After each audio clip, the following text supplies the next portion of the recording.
Hi folks, and welcome back once again to my chili seedling setup. I'm once again stood in front of these chili seedlings here, letting you know that I think I've made another mistake, or at least at first I thought I'd made another mistake, and I thought I knew what I had done wrong.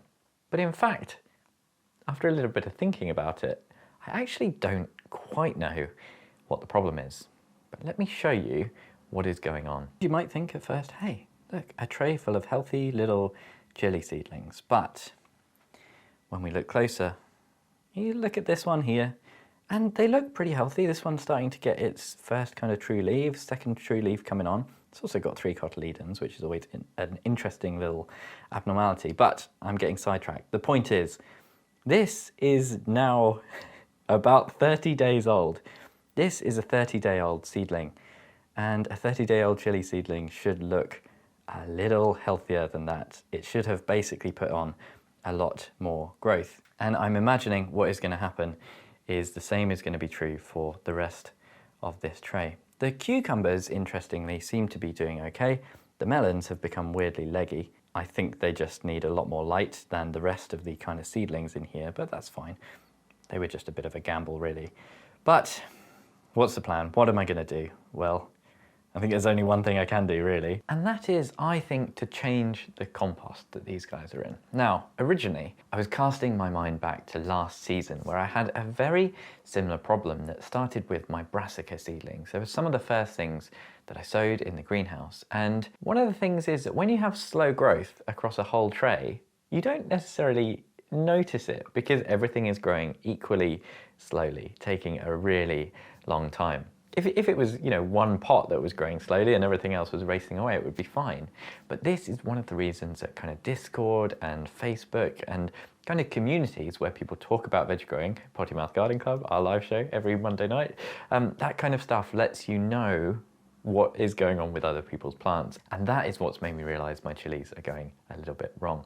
I sent a picture to my good friend, Chili Chump, and he confirmed that after a month, that chili seedling should definitely be looking a lot healthier.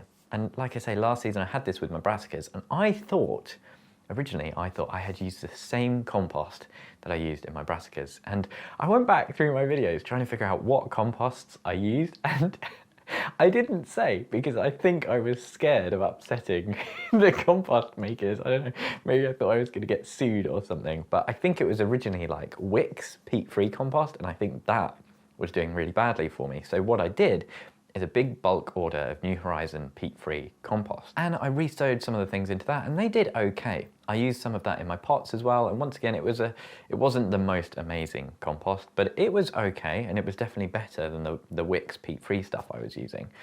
Now, I thought what I'd done, because I've used a lot of the New Horizon peat-free compost in here, I thought that the New Horizon peat-free compost is the one that caused me problems. So this is, to be honest, the second time I'm recording this.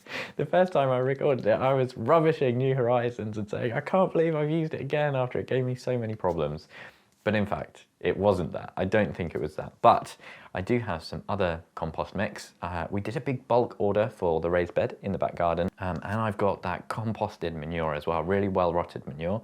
So I'm gonna go downstairs, get set up, make up a new potting mix and get some of these potted on, probably into 3-inch pots, which isn't ideal because a lot of these are just tiny, tiny cotyledons, but I don't really trust what they're in at the moment. I don't think it's going to do good things for them.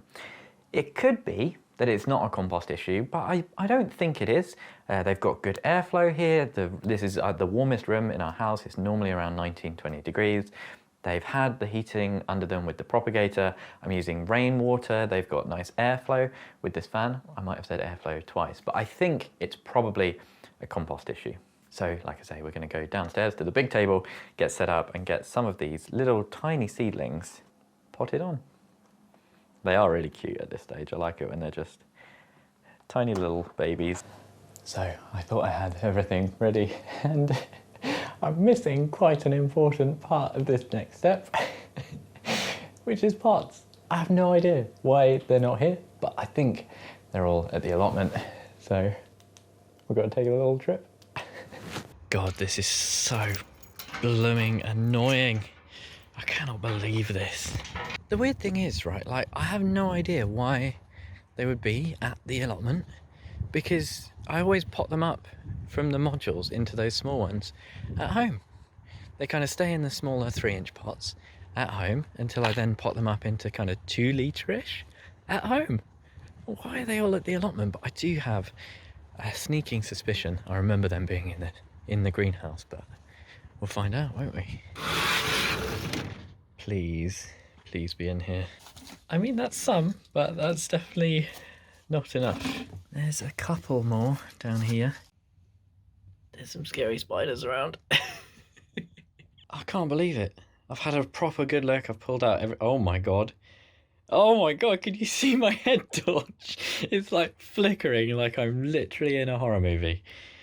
This is all I've got. I can't believe it. I know that there's some somewhere. I really thought they were all here, but I know for a fact I've got like stacks of these little square ones. This might do for now, but oh my god. Why is it never easy?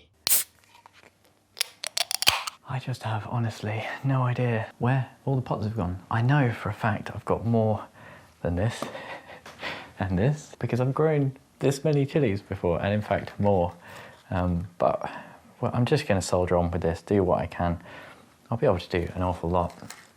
And I do also have these, which are probably the cutest pots I have ever seen.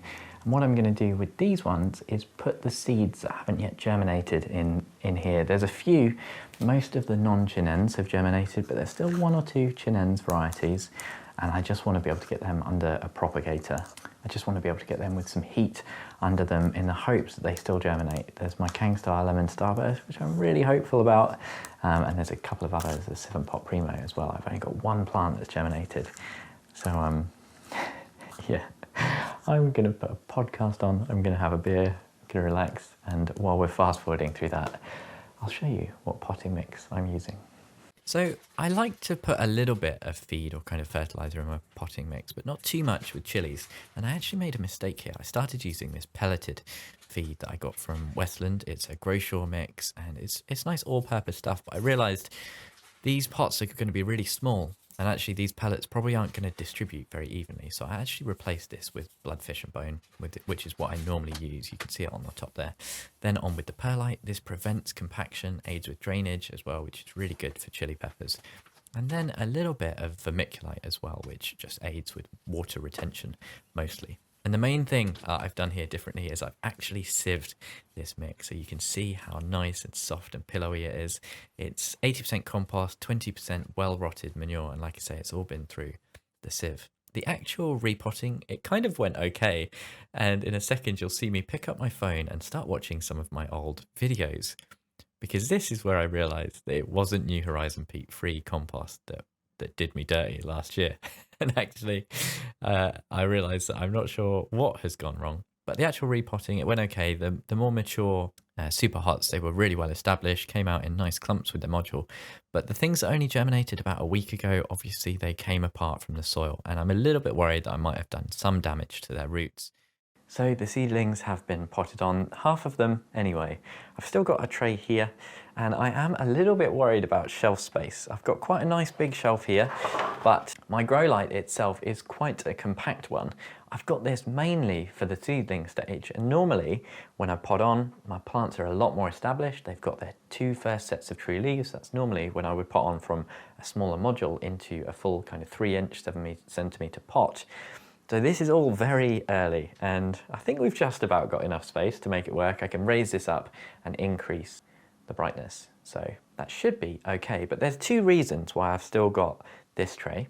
The first is that these seedlings are much younger. These are mostly my anams, my bacchitums, those kind of slightly faster growing varieties that I sow later in the year. And although you can pot on seedlings when they're still just tiny little cotyledons, sometimes people do that if you're pricking out, you know, if you sow all your chili seeds into a kind of quarter-sized tray, you can then pot them on into individual pots or even into modules. But I just prefer to, you know, just when they're tiny, when they're really delicate, I just like to let them establish a little bit more because that's what I'm used to. So that's one reason. And the second is that although, you know, we've just done a nice bit about the potting compost and it's had lots of amendments, I think it's going to work much better. I don't have full confidence in that compost that I'm using because I've never used it for small seedlings. like I said at the start, it was a bulk order that we got for raised bed in the back garden, and planting on transplants into the raised bed was great. You know, stuff in there did really well, but I've never used it for this purpose. So one of the things I have done for the first time ever, I've gone and bought premium compost. I've ordered some Melcourt Silver Grow, which people rave about. You know, they say it is absolutely premium stuff. And I've been able to do that thanks to supporters of the channel who contribute via Patreon. All the links are in the description below. An extra special thank you to my chili pepper tier patrons, Tony C. Smith and Michael Ryan. To everyone else, thank you ever so much for watching. And if you're wondering what my chili pepper season looked like last year, I'll leave you with this video, which kind of shows my final harvests. Spoiler, it wasn't great.